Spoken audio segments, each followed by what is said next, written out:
السلام عليكم. من فترة سمعنا خبر إن مسلسل ستار جيرل مش هيكمل وهيقف عند الموسم الثالث. فيا ترى الخبر ده كان إيجابي ولا سلبي؟ وهل هو فعلا قرار صحيح ولا لأ؟ وإيه اللي حصل للمسلسل ده اللي خلاه من أكتر أعمال دي سي الناجحة لمجرد مسلسل اتلغى زي مسلسلات السي دبليو؟ بس قبل ما نبدأ الفيديو ياريت تتأكد إن أنت مشترك في القناة وفعل جرس التنبيهات عشان يوصلك كل جديدنا، وما تنساش اللايك الجميل عشان ده فعلا بيساعد. معاكم محمد وليد، ويلا بينا نشوف مع بعض ايه اللي حصل ستار جيرل.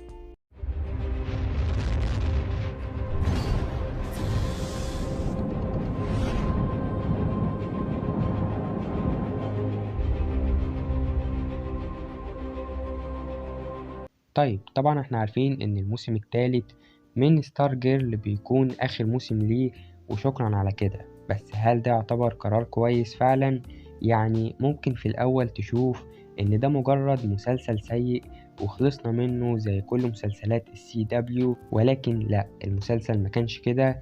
المسلسل ده يعتبر كان من احسن اعمال دي سي الفترة اللي فاتت، وقدم لك فريق من شلة مراهقين زي تايتنز بالظبط، بس دول يعتبروا الجيل الجديد من Justice Society of America. وبالرغم من البداية كويسة والناجحة، إلا وإن المسلسل اتنقل من إنتاج HBO Max لإنتاج CW، وطبعا احنا عارفين الباقي.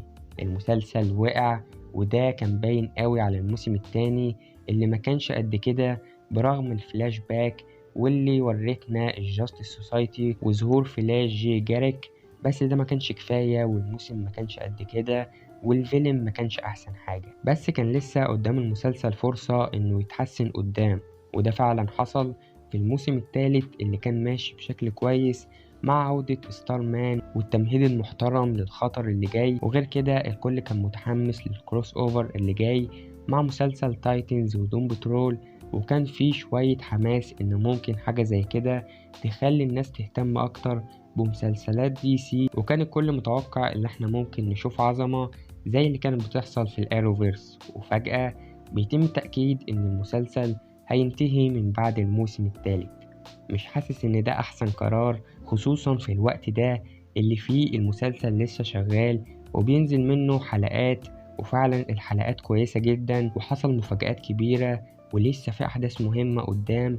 يعني حتى لو انت شايف إن الموسم ده مش قد كده، بس في نفس السنة اللي احنا فيها نزل اللي أسوأ من كده بكتير، وهو الموسم الثاني من مسلسل سوبرمان اند لويس، واللي كان كارثة من كل النواحي، خصوصا على مستوى السي جي اي والمواجهة الأخيرة اللي كانت كوميدية. وبالرغم من العبث اللي حصل فيه السنة دي، ولكن المسلسل لسه مكمل. فيعني مقدرش أقول إن قرار عدم استكمال مسلسل ستار جيرل إنه كان قرار موفق، لأن المسلسل ده أقدر أقول إن هو اتظلم زي مسلسل سوام ثينج للأسف، وده يعتبر من أسوأ القرارات اللي دي سي خدتها الفترة اللي فاتت. بس كده ده كان كل اللي عندي بالنسبة للمسلسل. شارك تحت رأيك في الكومنت لو انت متفق معايا ولا لأ.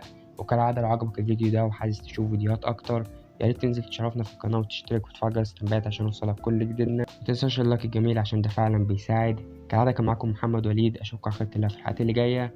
سلام عليكم.